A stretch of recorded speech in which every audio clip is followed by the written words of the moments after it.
ಜೈ ಶ್ರೀ ಗುರುದೇವ್. ಪರಮ ಪೂಜ್ಯರಿಗೆ ನಮಸ್ಕರಿಸುತ್ತಾ, ನಾನು ಡಾಕ್ಟರ್ ಕೃಷ್ಣಮೂರ್ತಿ, ಆಸ್ಪತ್ರೆಯ ಮುಖ್ಯಸ್ಥ, VGSMCH ಆಸ್ಪತ್ರೆಯ ಮುಖ್ಯಸ್ಥನಾಗಿದ್ದೇನೆ. ಈಗಾಗಲೇ ತಾವು ನೋಡಿದ್ದೀರಿ, ಇದು ಜನ್ಯಶ್ರೀ 2ನೇ ಕಾರ್ಯಕ್ರಮ.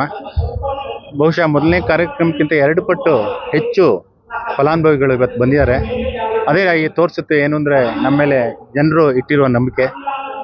ನಮ್ಮ ಆಸ್ಪತ್ರೆ ಸಾರ್ವಜನಿಕರಿಗೆ, ಸುತ್ತಮುತ್ತಲ ಸಾರ್ವಜನಿಕರಿಗೆ ಅತ್ಯುತ್ತಮವಾಗಿ ಕಾರ್ಯನಿರ್ವಹಿಸ್ತಾ ಇದೆ. ಅದರಲ್ಲೂ ಪ್ರಸೂತಿ ಮತ್ತು ಸ್ತ್ರೀರೋಗ ವಿಭಾಗ ಮಾತ್ರ ತುಂಬ ಚೆನ್ನಾಗೇ ಕಾರ್ಯನಿರ್ವಹಿಸ್ತಾ ಇದೆ. ಪ್ರತಿನಿತ್ಯ 200ರಿಂದ 250 ಮಹಿಳೆಯರು ಹೊರರೋಗಿ ಚಿಕಿತ್ಸೆ ಪಡಿತಾ ಇರ್ತಾರೆ. ಜೊತೆಗೆ ನಮ್ಮಲ್ಲಿರುವ ವ್ಯವಸ್ಥೆಯನ್ನು ನೋಡಿ ಅವರು ಖಂಡಿತ ಆ ಬಗ್ಗೆ ತುಂಬ ಪ್ರಶಂಸೆ ಮತ್ತು ನಂಬಿಕೆಯನ್ನು ವ್ಯಕ್ತಪಡಿಸಿದ್ದಾರೆ.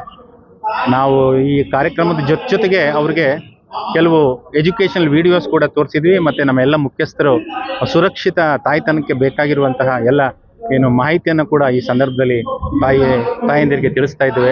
ಮತ್ತು ಅವರ ಬಂಧುಗಳೆಲ್ಲ ಬಂದಿದ್ದಾರೆ, ಅವ್ರ ಜೊತೆ ಸಂಬಂಧಿಕರಿದ್ದಾರೆ, ಅವ್ರಿಗೂ ಕೂಡ ಈ ಮಾಹಿತಿಯನ್ನು ತಿಳಿಸೋದು ಕೂಡ, ಎಜುಕೇಟ್ ಮಾಡೋದು ಕೂಡ ಈ ಕಾರ್ಯಕ್ರಮದ ಉದ್ದೇಶ.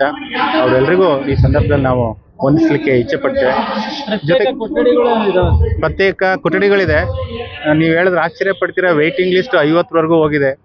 ನಾವೀಗೇನು ನಮ್ಮ ಪ್ಯಾಕೇಜ್ನಲ್ಲಿ ಡೆಲಿವರೀಸ್ ಮಾಡ್ತಾ ಇದ್ದೀವಿ, ಅವರು ಕೂಡ ಆ ಪ್ಯಾಕೇಜ್ ಜೊತೆಗೆ ಸ್ಪೆಷಲ್ ವಾರ್ಡ್ ಬೇಡಿಕೆಯನ್ನು ಇಡ್ತಾರೆ.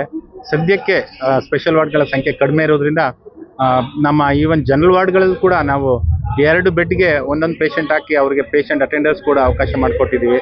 ಹಾಗಾಗಿ ಅದು ಕೂಡ ಸಾಕಷ್ಟು ತೃಪ್ತಿಯನ್ನು ತಂದಿದೆ ಸಾರ್ವಜನಿಕರಲ್ಲಿ. ಬರುವಂತ ಇವರಿಗೆ ಏನು ಹೇಳ್ತೀರಿ ಸರ್? ಇಲ್ಲಿ ನೀವು ಇಂತಹ ಒಂದು ಅದ್ಭುತವಾದ ಅತ್ಯಾಧುನಿಕ ಸೌಲಭ್ಯವನ್ನು ಪರಮ ಪೂಜ್ಯ ಸ್ವಾಮೀಜಿ ಅವರು ಒದಗಿಸ್ಕೊಟ್ಟಿದ್ದಾರೆ. ಅದನ್ನು ಸಾರ್ಥಕಪಡಿಸ್ಕೋಬೇಕು ಅಂತ ಅಂದರೆ ತಾವೆಲ್ಲರೂ ಇದನ್ನು ಉಪಯೋಗಿಸ್ಕೋಬೇಕು. ತಮಗೆ ಯಾವಾಗ ನಿಮ್ಗೆ ಅನಿಸುತ್ತೆ ಆರೋಗ್ಯ ಸಮಸ್ಯೆಗಳು ಬಂದಾಗ ಖಂಡಿತ ನಮ್ಮ ಮೇಲೆ ನಂಬಿಕೆ ಇಡ್ಬೋದು. ನಮ್ಮ ಆಸ್ಪತ್ರೆಗೆ ಬಂದು ಉತ್ತಮವಾದ ಚಿಕಿತ್ಸೆಯನ್ನು ಪಡಿಬೋದು ಅಂತ ನಾನು ಈ ಸಂದರ್ಭದಲ್ಲಿ ಹೇಳಲಿಕ್ಕೆ ಇಚ್ಛೆಪಡ್ತೀನಿ.